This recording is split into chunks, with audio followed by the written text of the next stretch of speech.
नमस्कार, आपके साथ मैं हूं जीनत सिद्दीकी। यूपी विधानसभा चुनाव को लेकर बीजेपी का चुनाव प्रचार जोरों पर है। सभी दिग्गज नेता पार्टी के लिए वोट मांग रहे हैं। इन सबके बीच पीएम मोदी आज बिजनौर में रैली कर रहे हैं। पीएम की जनसभा के लिए वर्धमान कॉलेज में सभी तैयारियां पूरी की जा चुकी हैं। बता दें कि बिजनौर में दूसरे चरण के तहत 14 फरवरी को मतदान होगा।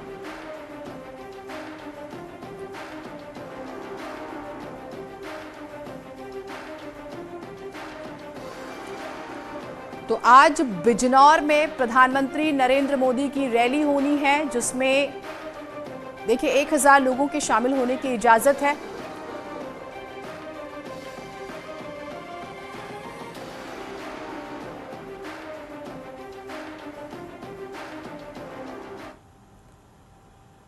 और बिजनौर में पीएम की रैली है, लिहाजा मुख्यमंत्री योगी आदित्यनाथ भी उसमें शामिल होंगे। बिजनौर में पीएम की रैली में वो शामिल होंगे और बिजनौर के बाद सीएम जो है मेरठ भी जाएंगे। मुजफ्फरनगर का भी उनका कार्यक्रम, दोपहर 2:30 बजे वो मेरठ पहुंचेंगे और जहां वो मलियाना में जनसभा को संबोधित करेंगे। मतदाताओं से भी संवाद करेंगे सीएम। मेरठ के बाद मुजफ्फरनगर भी जाएंगे मुख्यमंत्री। तो ये बिजनौर की रैली दरअसल बड़े पैमाने पर की जा रही है। ज्यादातर बड़े नेता जो हैं, अगर हम बात करें, वो इसमें शामिल होंगे, प्रधानमंत्री, मुख्यमंत्री, और खबरें हैं कि चुनाव प्रभारी धर्मेंद्र प्रधान भी इसमें शामिल हो सकते हैं।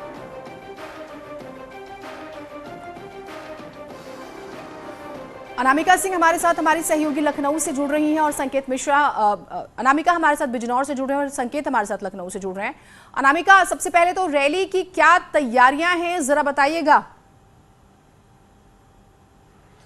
देखिए, कोविड प्रोटोकॉल को पालन करवाने के साथ साथ यहाँ पे प्रयास ये किया गया है कि जो लोग हैं वो वहाँ पे मास्क लगा करके पहुंचे। सबसे बड़ी बात है कि जिस तरीके से लगातार चुनाव प्रचार के लिए प्रधानमंत्री मोदी रैलियां कर रहे थे, वो अब तक वर्चुअल थी, लेकिन ये पहली ऐसी रैली होगी चुनाव आयोग की तारीखों के ऐलान के बाद जो फिजिकल रैली होगी। हालांकि इस फिजिकल रैली में भी एहतियात के साथ जो इंस्ट्रक्शंस है वो लोगों को फॉलो करने होंगे। प्रयास ये किया गया कि सिर्फ वो कार्यकर्ता ही वहां पर पहुंचे। इसके अलावा जो कुर्सियां हैं उसमें भी गैप दे करके लोगों को बिठाया जाए, ताकि लोग कम से कम सोशल डिस्टेंसिंग को फॉलो कर सके। बड़ी बात यह कि बिजनौर में ये जो आज रैली हो रही है पीएम मोदी की, ये यहाँ पर दूसरे चरण में मतदान होना है, यानी कि 14 फरवरी को यहाँ पे वोट डाले जाने हैं। लेकिन फर्स्ट फेज या सेकंड फेज की बात की जाए तो वेस्ट यूपी के कई इलाके ऐसे महत्वपूर्ण हैं जहां से यहां से पीएम मोदी की रैली के जरिए संदेश जाएगा। बड़ी बात यह कि यहां पर बसपा का गढ़ माना जाता रहा है बिजनौर, जहां पे बसपा का चुनाव प्रचार भी चल रहा है। लेकिन 2017 के चुनाव में बीजेपी ने सारे समीकरण ध्वस्त कर दिए और यहाँ की 8 सीटों में से 6 सीटें बीजेपी के पाले में चली गई, 2 सीट समाजवादी पार्टी के पास गई। तो प्रयास यह है बीजेपी का कि अपने उसी प्रदर्शन को एक बार फिर से यहाँ से दोहराया जाए और एक बार फिर से 8 में से 8 सीटें बीजेपी के पास जाए, जबकि समाजवादी पार्टी हो या बीएसपी हो। बीएसपी ज्यादा, जो कि बीएसपी ज्यादा इसलिए क्योंकि दलित वोटर्स यहाँ पे ज्यादा है। तो टक्कर, बहुत मुकाबला जो है यहाँ पे बहुत बेहतरीन होने वाला है बीजेपी और बसपा के बीच में। ठीक अनामिका, और कोशिश यही है बेशक से दूसरे चरण में यहाँ पर मतदान होना है, लेकिन ज्यादा से ज्यादा क्षेत्र को कवर किया जा सके। बिजनौर को चुनने का बड़ा कारण। संकेत हमारे साथ जुड़े हुए हैं। संकेत, क्योंकि खबरें हैं मुख्यमंत्री भी जो हैं इसमें शामिल होंगे इस रैली में, और उनके बाकी के जो कार्यक्रम है, और कौन से बड़े नेता शामिल हो सकते हैं, क्या जानकारियां आ रही हैं?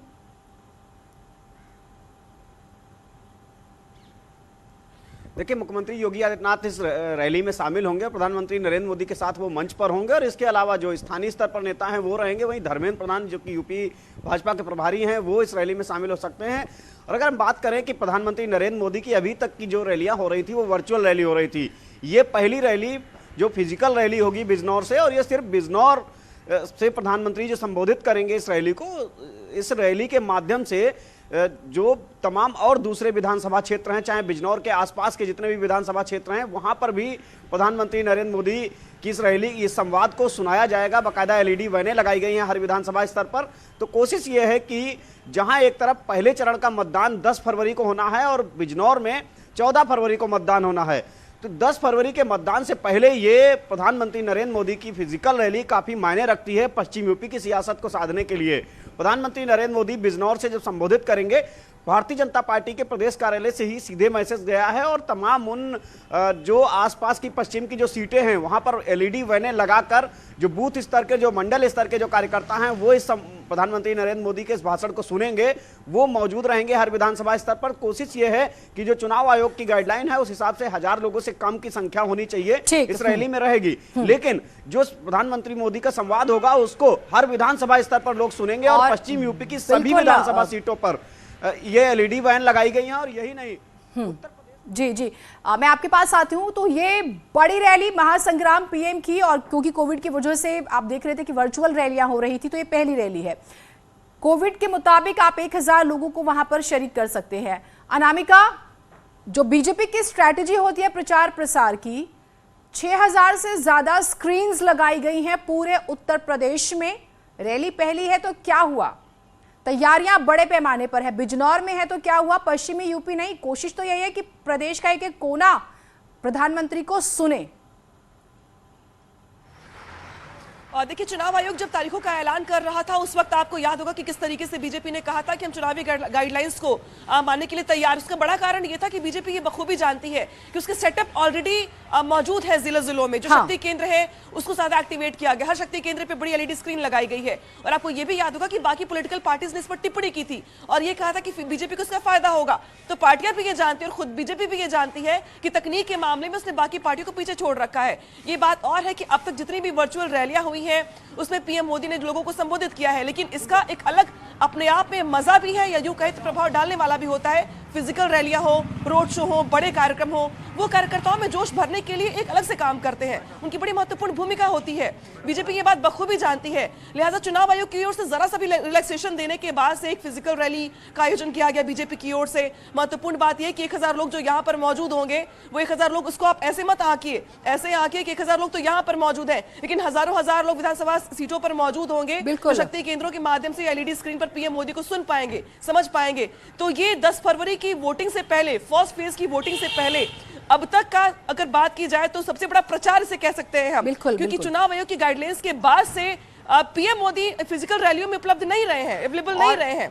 ठीक, आज उनका प्रयास होगा और जो उनका संबोधन होगा वो भी कई मायनों में महत्वपूर्ण होगा आज का। बिल्कुल, और देखना वाकई दिलचस्प होगा। बहुत शुक्रिया आप दोनों का। अपडेट्स हम आपसे लेते रहेंगे। और ये माना जाता है कि प्रधानमंत्री की रैली, जब उनकी मौजूदगी में जब कोई रैली वो करते हैं तो बहुत प्रभाव डालती है लोगों पर भी। कोशिश तो यही है। यूपी में बीजेपी का चुनाव प्रचार अभियान और तेज हो चुका है। शाहजहांपुर में रैली करेंगे रक्षा मंत्री राजनाथ सिंह। आगरा में केंद्रीय मंत्री पीयूष गोयल और केंद्रीय राज्य मंत्री बीएल वर्मा की भी जनसभा है। डिप्टी सीएम दिनेश शर्मा मथुरा में करेंगे जनसंपर्क। पीलीभीत, मुजफ्फरनगर में भी करेंगे जनसभा। बीजेपी प्रत्याशियों के लिए आप ये समझिए कि केंद्र के बड़े नेता प्रचार प्रसार में जुटे हुए हैं। अभी हम प्रधानमंत्री की रैली और उसके महत्व का जिक्र कर रहे थे, और यहाँ पर भी आप देख रहे हैं कि तमाम बड़े नेता मैदान में उतरे हुए हैं। बाकायदा क्षेत्रवार तरीके से नेताओं की जिम्मेदारी दी गई है। जिस नेता का जहां पर वर्चस्व, उसे वहां की जिम्मेदारी दी गई है। विपक्ष भी पीछे नहीं है। विपक्षी दलों ने भी चुनाव प्रचार में पूरी ताकत लगा दी है। समाजवादी पार्टी के अध्यक्ष अखिलेश यादव और जयंत चौधरी सहारनपुर में कार्यकर्ताओं से मुलाकात करेंगे, साथ ही साझा प्रेस कॉन्फ्रेंस भी करेंगे। बीएसपी अध्यक्ष मायावती बरेली के बिथरी चैनपुर में जनसभा करेंगी। मायावती की जनसभा में 25 विधानसभाओं के प्रत्याशी और करीब 1000 कार्यकर्ता शामिल होंगे। उधर पश्चिम बंगाल की मुख्यमंत्री ममता बनर्जी आज से 2 दिवसीय यूपी दौरे पर रहेंगी। शाम को वो लखनऊ पहुंच जाएंगी। कल ममता बनर्जी राजधानी लखनऊ में अखिलेश यादव के साथ एक साझा प्रेस कॉन्फ्रेंस कर लोगों को बीजेपी को हराने और समाजवादी पार्टी को जिताने की अपील करेंगी।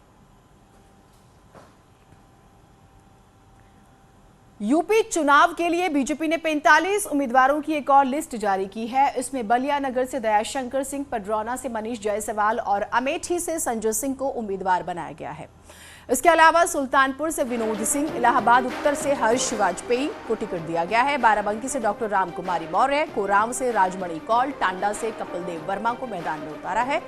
अलावपुर से त्रिवेणी राम, अकबरपुर से धर्मराज निषाद, पडरौना से मनीष जायसवाल, सलेमपुर से अगर आपको बताएं तो विजय लक्ष्मी गौतम, फूलपुर पवई से रामसूरत राजभर, घोसी से विजय राजभर को प्रत्याशी बनाया गया है।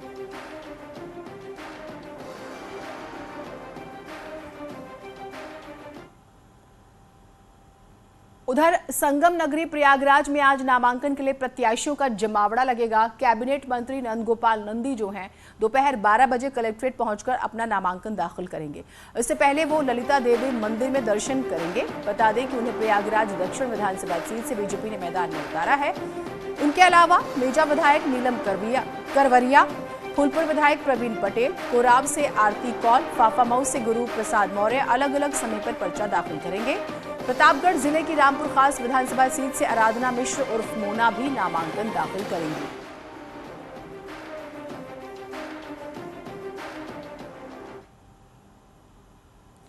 और यूपी में आज से खुलेंगे 9वीं से 12वीं तक के स्कूल, कॉलेजेस में भी पढ़ाई शुरू हो जाएगी। बस बच्चों को कोविड गाइडलाइंस का पालन करना होगा।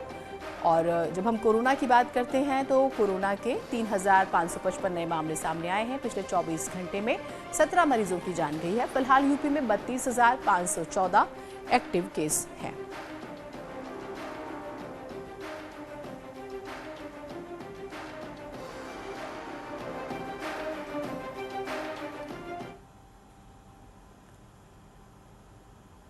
संभल में चुनाव प्रचार के दौरान कोरोना नियमों की जमकर धज्जियां उड़ाई गई। एक वीडियो ऐसा ही वायरल हो रहा है। बताया जा रहा है कि वीडियो सदर कोतवाली के चमन सराय का है। समाजवादी पार्टी के प्रत्याशी इकबाल महमूद का बेटा चुनाव प्रचार के दौरान सैकड़ों समर्थकों के साथ निकला और जमकर कोरोना नियमों की धज्जियां उड़ाई।